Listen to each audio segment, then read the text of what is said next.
Hello दोस्त, मैं गौतम कुमार आपको अपने YouTube channel maths with Gautam Kumar में स्वागत करता हूं। दोस्तों, आज हम लोग पढ़ने वाले हैं चैप्टर प्रतिशत। प्रतिशत मतलब परसेंटेज। ये होता क्या है इसके बारे में हम लोग जानेंगे अच्छी तरह से। परसेंटेज होता क्या है, इसके बेस पर कुछ क्वेश्चन करेंगे और ये कई पार्टों में होगा। ये नहीं कि एक ही वीडियो में खत्म हो जाए, क्योंकि परसेंटेज बहुत बड़ा चैप्टर भी है और हर एग्जाम में 2 एक क्वेश्चन मिलता है देखने को लिए।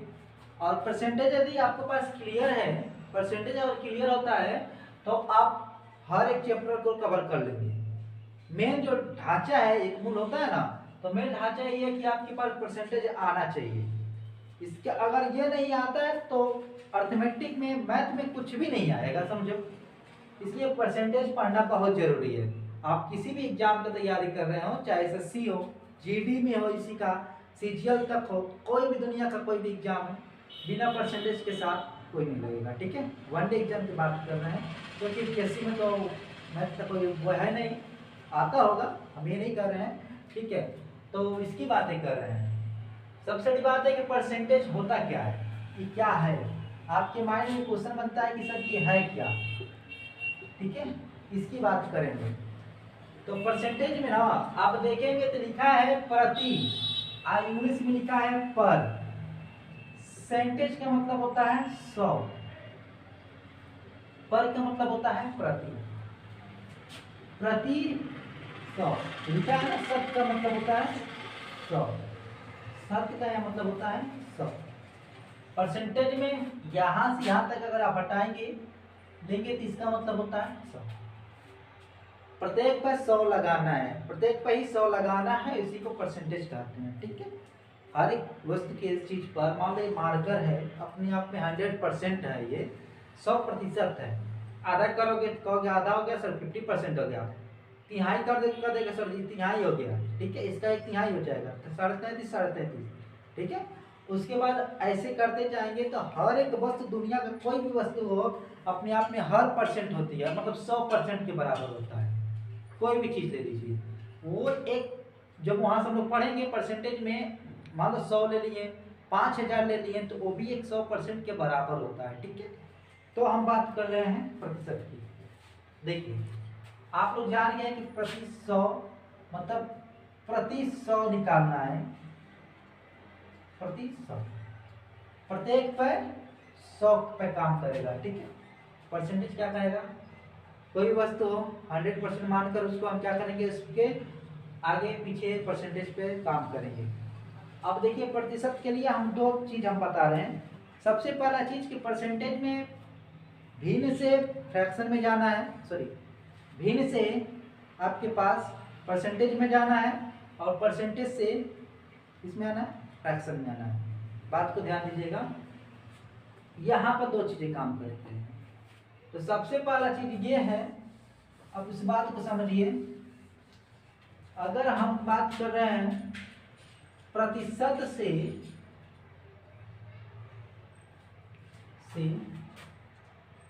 भिन्न में,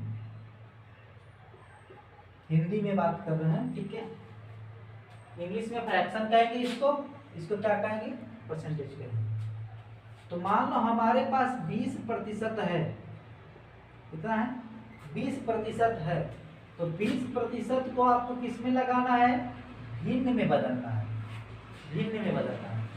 तो 20% है ना। अब ये जो प्रतिशत का सिंबल है, इसी का अर्थ होता है क्या, 1/100। मतलब क्या, एक वस्तु का 100वां भाग, एक वस्तु का 100वां भाग क्या कहलाएगा, प्रतिशत कहलाएगा। इसी का मतलब होता है 1/100। ठीक है, तो हम कहेंगे सर 20 दिया है, इसमें गुणा कितना कर देना है, 1/100। तो हम कुल इसको डायरेक्ट ये भी तो लिख सकते हैं सर, 20/100। समझ में आ रही बात है, 20/100 भी तो लिख सकते हैं। तो अब कहेंगे कि ये 20/100 हो जाएगा सर, 1/5 हो जाएगा। ये हमारा क्या रहा, भिन्न में रहा। ठीक है, ये हमारा रहा भिन्न में। बात समझ में आ रही है, तो हम डायरेक्ट भी करेंगे, ऐसी बात नहीं है। तो ये रहा एकदम बेसिक से लॉजिक के साथ कि हम कैसे पैटर्न को पकड़े हैं। जहां पर ये सिंबल दिखाई दे दिया, गुणा कर देना है 1/100 से, और चाहे डायरेक्ट 100 से भाग दे देना है। ठीक है, बात समझ में आ रही है? समझ लो, कुल मिलाकर 100 से भाग देना है। जहां पर ये चिपक गया वहां पर 100 से आपको भाग देना है, तो वह आ जाएगा भिन्न में। भिन्न का मतलब क्या होता है? जब वो p/q के रूप में हो, मतलब अलग अलग दो नंबर हो और इस तरह से लिखा जा सकता हो। बात समझ में आई? इसे कहेंगे, ठीक है, प्रतिशत से भिन्न। देखो दूसरा चीज को मान लो, हम क्या कर रहे हैं, हम कहें कि सर हमको ना, हमारे पास है 25%, 25% को भिन्न में बताइए। तो आप कहेंगे सर 25 यहाँ रखते हैं और इसके नीचे में क्या बना देंगे? 100 बना देंगे। तो कहेंगे सर 25 से कम 25, 25 चौका 100। ठीक है, यहाँ तक बात समझ में आई? ठीक है, अगर मान लो अगर हम इसी क्वेश्चन को और भी बढ़िया से बना दें, थोड़ा सा इस तरह से दे दें, 12.5% के हिसाब से दे दें, इनमें तो थोड़ा दिक्कत हो जाएगा। हम इसी तरह से करेंगे, ठीक है, और कुछ नहीं करना है। देखिए ध्यान से, अब 12.5% यहाँ पर लिखे हैं। 12.5% को हम लिख सकते, ये देखिए प्रतिशत है ना, इसको छेड़खानी नहीं करना है अभी। सबसे पहले इसमें इसका गुणा करेंगे। क्या करेंगे? गुणा, जितना आएगा उसके साथ जितना भी है ये वाला हिस्सा, इसको जोड़ लेंगे।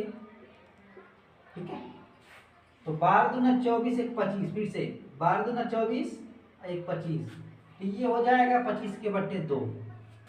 अभी भी प्रतिशत में है, अभी भी ऊपर प्रतिशत में ही है। ठीक है, अब इसको और अब बढ़ा के लिखना चाहते हैं, अब परसेंट से क्या बदलना है? भिन्न में, भिन्न में बदलना है। तो 25 कितना हो जाएगा? 2 तो रहेगा। नीचे क्या कर रहे हैं? 100 से हमेशा भाग देना है, तो 100 से आप हमेशा भाग देंगे। 25 चौको कितना हो जाएगा? 100। 4 गुना कितना हो जाएगा यार? तो हो जाएगा 1/8। आप बात आ रही समझ में? आप कहेंगे क्या सर बार बार एक ही आएगा क्या ऊपर? नहीं, ये जरूरी नहीं है कि ऊपर एक ही आएगा, गलत है। आप यहाँ पर कुछ भी आ सकता है, 3 है 4 है, कुछ भी आ सकता है, एक नहीं आएगा। ठीक है, जरूरी नहीं है कि एक ही आए। ठीक है, तो ये रहा 12.5%। अब हम लेके चलते हैं 37.5% को। 37.5 को लिखेंगे 1/2%। तब तक आप लगाइए, तब तक हम रखते हैं। ठीक है,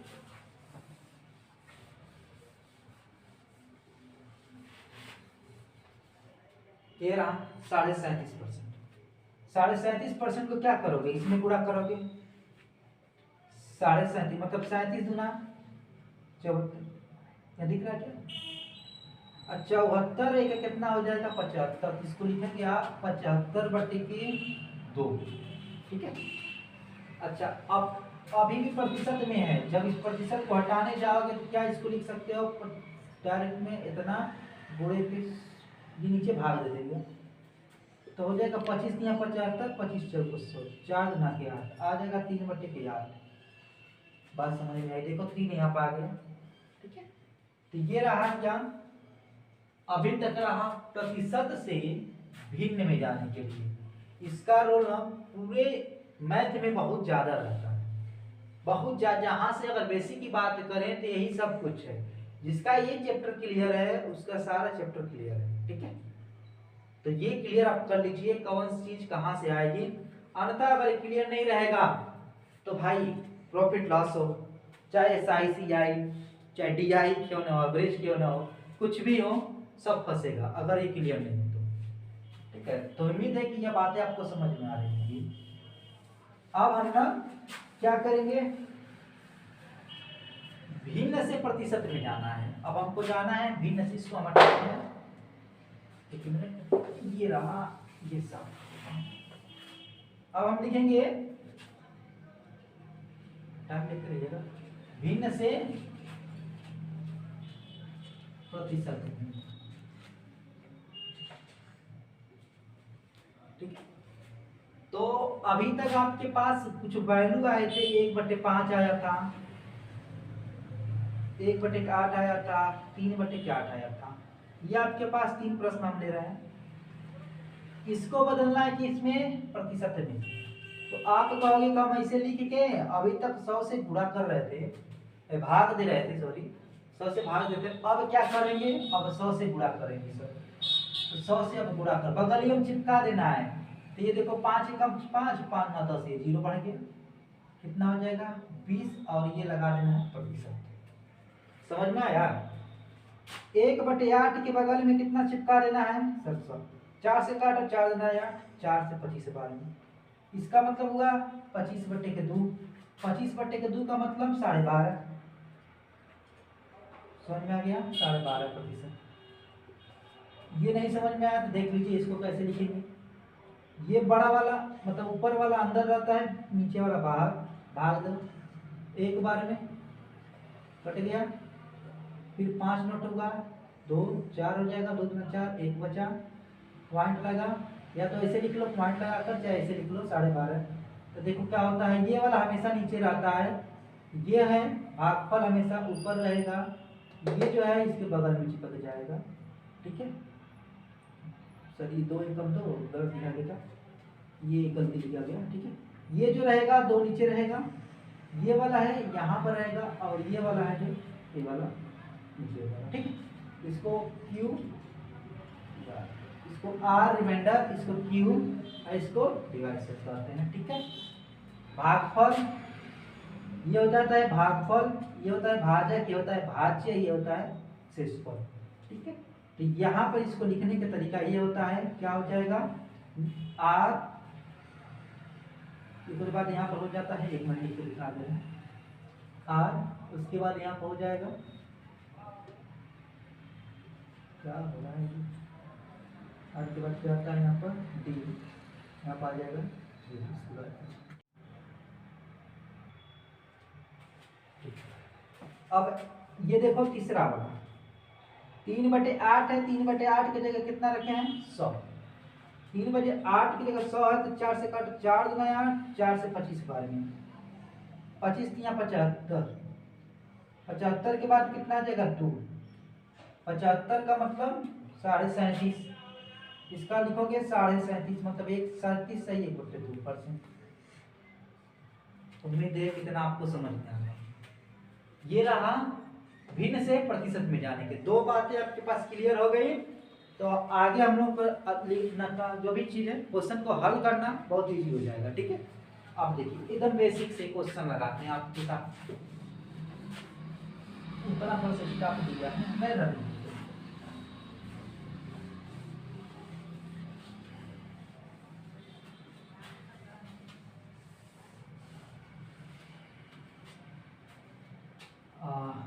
मान लो 500 हमारे पास है, 500 का 10% सर कितना होगा। ठीक है, पहला क्वेश्चन ध्यान से देखिएगा। तो आप कहोगे 500 का 10% कितना होगा, तो यहाँ पे आएगा क्या, 500 का के जगह होता है गुणा। ठीक है, का स्थान गुणा, आप लिख लीजिए गुणा होता है, इसका मतलब 100। अभी हम कहे हैं 10 के नीचे कितना लिखेंगे, यहाँ परसेंटेज है, इसको हटाने के लिए 100 से। ठीक है, ये खत्म 0 से 0, चाहे इसको इससे भी काट सकते हैं, कोई दिक्कत नहीं है। बच गया कितना 5 गुणे 10, 5 गुणे 10 बराबर 50, कितना आएगा 50। ये क्या आएगा 500 का 10% 50 रुपया होगा, 500 रुपया रहा, 10% निकालेंगे इस तरह से तो 50 रहा। दूसरा देख लीजिए, मान लो हमारे पास 1200 रुपये है, इसका निकालना है, आप कहेंगे कितना निकालना है सर, चलो हम 15% निकाल लेते हैं सर, अभी बेसिक है, अभी ध्यान दिए। तो आप कहेंगे कि 1200 को हम ऐसे भी तो लिख सकते हैं, 1200 गुणे 15 का मतलब गुणा, परसेंटेज हटाने के लिए 100 से भाग, खत्म। बच गया क्या 12 गुणे 15 बराबर हो जाएगा 12 15 180 रुपया। ठीक है, इतना बात समझ में आई। ठीक, अब थोड़ा सा हम ना आगे प्रोसेस बढ़ा रहे हैं और इसको थोड़ा सा डिफिकल्ट बनाने की कोशिश कर रहे हैं, तो मतलब क्वेश्चन को आगे बढ़ाने की कोशिश कर रहे हैं। ये बात समझ में आ रही है? अब बताइए, आपके पास 5000 रुपया है, आप उसको 12% के हिसाब से देना चाहते हैं। देखो ये ऐसा चैप्टर है इसमें हर एक चीज कवर कर सकते हैं आप, लेकिन क्या है कि चैप्टर वाइज अगर रहेगा तो लोगों को थोड़ा सा पढ़ने में आराम होता है कि हाँ इस पैटर्न पे ये क्वेश्चन आता है। लेकिन अगर क्लियर है सारी चीजें परसेंटेज तो इससे पूरा हो जाएगा cover, profit loss, CI size जो भी है। अब देखिए हम कहेंगे 5,000 रुपया है, इसका 12% और 10,000 रुपया है, इसका मान लो 5% कितना होगा, ये आपसे पूछा है। तो आप क्या बताएंगे इसका? बस सिंपल सी कहेंगे एक ही जगह इसको हटाइए और यहाँ पर क्या बना दीजिए 100 बनाइए, इस परसेंटेज के नीचे यहाँ पर हटाइए इसको 100 बनाइए, ये शून्य से ये शून्य कट जाएगा। अब बच गया पे 50 गुणे के 12 प्लस ये दोनों से ये कट जाएगा, बच गया कि 100 गुणे 5। यहाँ पर देखेंगे तो 12 पचे 60, 6,000 प्लस ये 500, तो यहाँ पे क्या पाएंगे आप 6,500 रुपया पाएंगे। ठीक है, उम्मीद है कि इतना बातें आपको समझ में आई होगी। ठीक है, आगे ध्यान दीजिए, इसी पैटर्न में इसी की तरह एक और क्वेश्चन हम उठाते हैं, उस क्वेश्चन को लगातार बताइएगा, उसके बाद आगे हम लोग करते हैं। मान लो अगर हमारे पास कुछ ऐसे भी डाटा दे दी जाओ और मतलब इजीली भी दे रहे थे,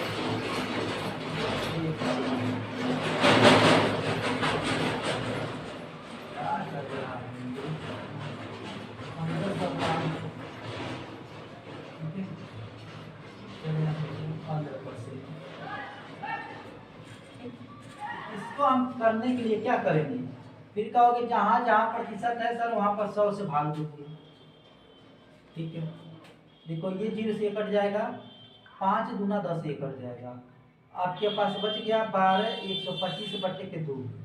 ठीक है, नीचे 2 है, प्लस ये से कट जाएगा, 15 गुणे बच जाएगा आपके पास, 15 का 15 में गुणा करेंगे तो आ जाएगा 225, 15 का 15 में गुणा करेंगे आप लोग तो 15 का आ जाएगा 225। ठीक है, 225। अब नीचे कितना बचा, कहीं कुछ नहीं बचा सर, इसको रहने दीजिए, ये बचा है, इसको भाग दीजिए। आप देखिए 6 दूना 12 और 2 दूना 4 आइए, ठीक है 62.5 रुपया आएगा, अब प्लस इतना हो जाएगा। अब इसको जोड़ने जाएंगे तो ये क्या पाएंगे 5। ठीक है, ये देखिए कैसे जुटेगा, इसके साथ नहीं जुटेगा, इसके साथ पॉइंट लगाइए, इसके बगल में आ जाएगा। अब बाकी हिस्सा जो है 5 2 7 8 ये 2, तो मतलब 5 7 8 और ये 2, ठीक है 287 रुपया आपके पास आएगा। ठीक है, उम्मीद है कि इतना आपको समझ में आया। ठीक है, क्या टाइम है इसका? अगला क्वेश्चन देखिएगा, तो थोड़ा सा हम लोग दो तरह से डाटा वाले लेते हैं, दोनों तरफ जो हो उसको भी हम कवर करने की कोशिश करेंगे। अब दो तरफ जो डाटा देता है उसके बारे में देखिएगा। मान लो हम लिख दिए यक्स का 5%, लिख देते हैं यक्स का 5% बराबर 60 रुपया है, तो find the value of x, x का मान क्या होगा। ठीक, तो आप कहेंगे कि जब यक्स हमारे पास था का मतलब बुरा होता है, अब 5 के परसेंटेज के मतलब नीचे हो जाएगा 100, यहाँ पे चले जाएंगे 60, ये तो आपके पास बचा।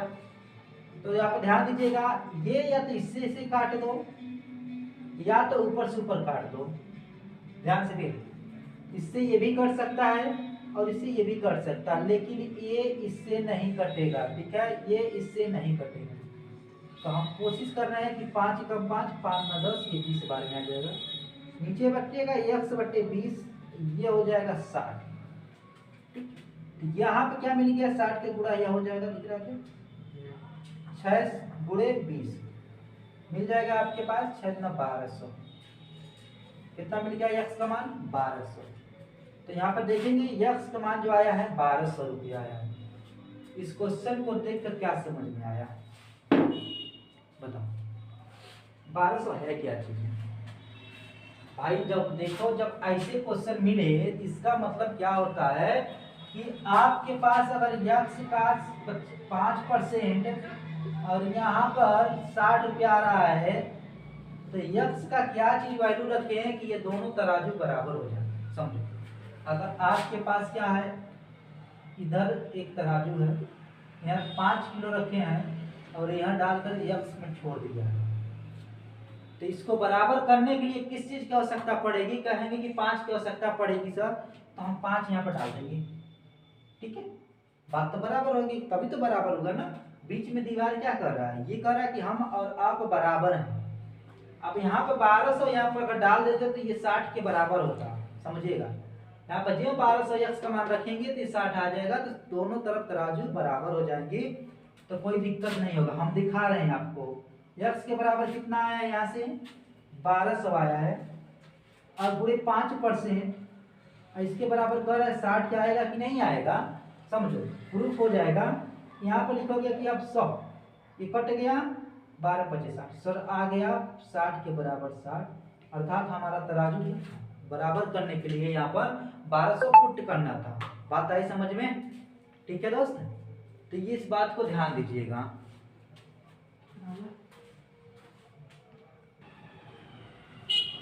ठीक है, तो उम्मीद है कि ये बात आपको समझ में आ गई अच्छी तरह से। जब भी ऐसे क्वेश्चन आपको मिले तो आप कहेंगे हमको बराबर करना है। अब ध्यान से देखिए आगे,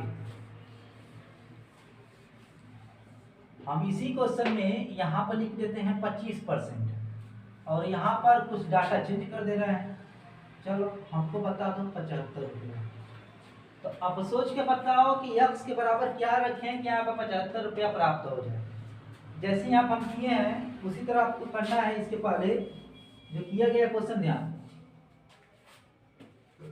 एक तराजू की तरह आपके पास कितना है, आप कहेंगे कि सर यक्स गुणे 25% है, और तराजू के उस पर जो आ रहा है 75 आ रहा है, तो कौन सा यहाँ पर समान यूज करें, कितना वैल्यू हम यूज करें कि यहाँ पर 75 के बराबर हो जाए और ये तराजू क्या हो, बराबर हो जाए, ये तराजू क्या हो, बराबर हो जाए। ध्यान दीजिएगा, बहुत अच्छा ये क्वेश्चन है। चलो यहाँ पर हमारे पास क्या था, ये वाला, और ये वाला हमसे पूछ रहा है यहाँ पर क्या चीज है। ठीक है, ये थोड़ा सा उल्टा पिछला डायग्राम था इसलिए यह बन गया है। तो ये बताओ 75 बराबर यहाँ रख दिए हैं और हमने यहाँ पर रख दिया है थोड़ा सा छोटा करके, यक्स गुणे 25% बराबर 75। ये बताओ यक्स का वैल्यू हम क्या रखें कि ये सारे चीज समझ में आ जाए। अब बताओ कि ये वैल्यू बराबर करने के लिए हमको क्या रखना पड़ेगा, तो आप कहेंगे कि हम ना यक्स का ऐसे मान ज्ञात करना है, तो 25% की जगह हम 100 रख देंगे और बराबर 75 रख देंगे। अब देखेंगे कि यक्स जिससे ये कट जाएगा तो यहाँ पर बच जाएगा 25 चौको 100, यक्स बटे 4, यहाँ पर 75 दे रहा था, तो यक्स का जो मान आ रहा था आपके पास 75 गुणे 4 आ रहा था, इसका मतलब हो गया 300। ठीक है, तो इसका मतलब 300 हो गया, तो मतलब यक्स का मान कितना रखे थे हम, 300 रखेंगे तो 75 के बराबर होगा। मतलब 300 का 25% बराबर 75 होगा। क्या होगा, 300 का 25% बराबर 75 होगा। देख लो क्या बातें सही है कि नहीं। तो हम कहेंगे सर यहाँ के बराबर हम 300 रख के चेक कर लेते हैं क्या ये सही है। हाँ बिल्कुल सर, 75 देख लीजिए, परसेंटेज था, परसेंटेज के नीचे 100 लगा दिए, 25, इससे काटोगे तो कितना आ जाएगा 75, 4 से 300 को काटे दोगे तो आ जाएगा 75। सर 75 75 तराजू हो गया बराबर। ये होता है क्वेश्चन। ठीक है, मैथ कुछ है नहीं भाई। जितना लाइफ में हम लोग जो चीजें भी यूज करते हैं, चाहे जैसे अपने लाइफ को बैलेंस करने के लिए सीखते हैं, वो मैथ यही सिखाता है कि लाइफ को कैसे बैलेंस करें हम लोग। ठीक है, कितना हुआ, तो लाइफ को कैसे क्या करना है मेंटेन करने के लिए मैथ बताता है कि आपको लाइफ अगर सेट करना है, चाहे लाइफ को बैलेंस करना है, ठीक सारे इक्वेशन को आप समझो, हल करना सीख लो। तो देखो कितने अच्छी तरह से ये डायग्राम में हम आपको सिखा दिए। देखो बहुत अच्छा लगा है। ठीक है, और आपको अच्छा लगा कि नहीं लगा हमें बताइएगा, ठीक है, और लाइक और शेयर दबा कीजिएगा। ठीक है दोस्त, धन्यवाद।